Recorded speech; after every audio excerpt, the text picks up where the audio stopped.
Your phone just buzzed, and before you even looked at it, your thumb was already moving. You didn't decide that. Something older than you did. What if I told you the reason you can't put your phone down has nothing to do with the app, the message, or the person texting you? What if the real reason is a 40,000-year-old survival wiring, and the people who built your phone knew exactly how to hijack it? By the end of this video, you'll know exactly what's happening inside your brain every single time it buzzes, and one simple shift that can break the cycle tonight. Let's start at the beginning, not with your phone, with your ancestors.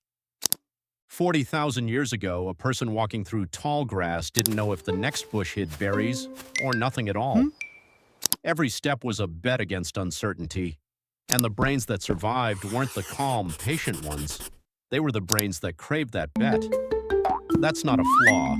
That's hardware built by hundreds of thousands of years of testing. Now here's where it gets strange.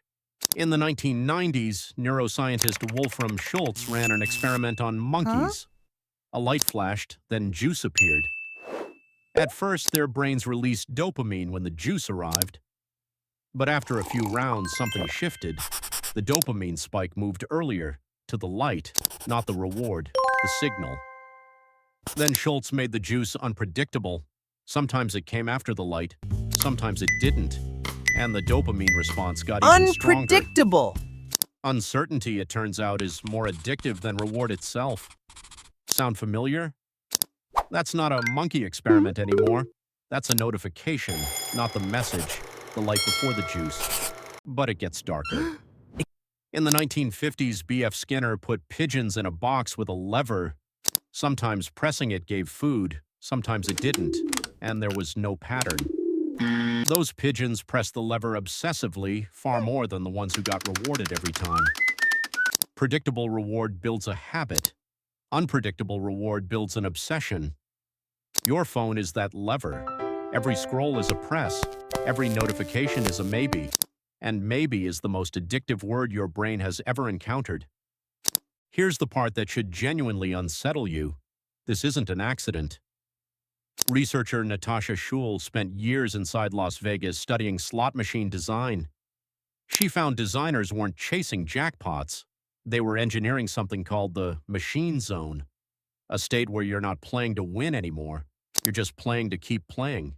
Small, frequent, unpredictable. That's what kept gamblers in their seats for hours.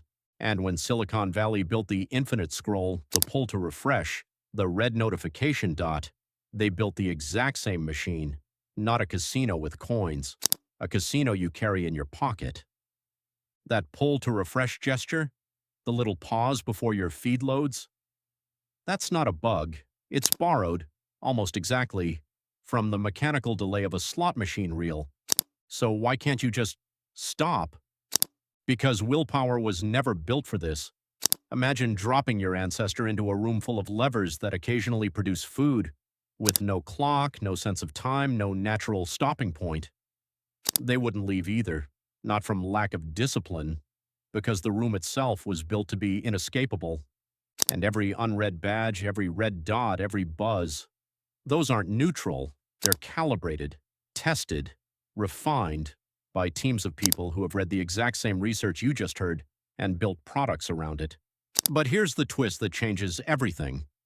To understand why this pull feels so ancient, we have to go back even further than dopamine, back to hunger itself. Anthropologists studying modern hunter-gatherers, like the Hadza of Tanzania, notice something odd. Foragers don't walk in straight lines toward food. They move in bursts, pausing, backtracking, chasing faint signals, because the world never gives clean information. Berries that fed you yesterday might be gone today, so the only strategy that works is constant, restless checking. Not because checking always pays off, because it might. Scientists call this an information foraging strategy. Bees do it between flowers, ants do it between food sources, your ancestors did it between horizons, and you do it right now between browser tabs. That foraging instinct never disappeared. It just went looking for new grass, and 15 years ago it found one, sitting in your palm, refreshing itself every few seconds with something new.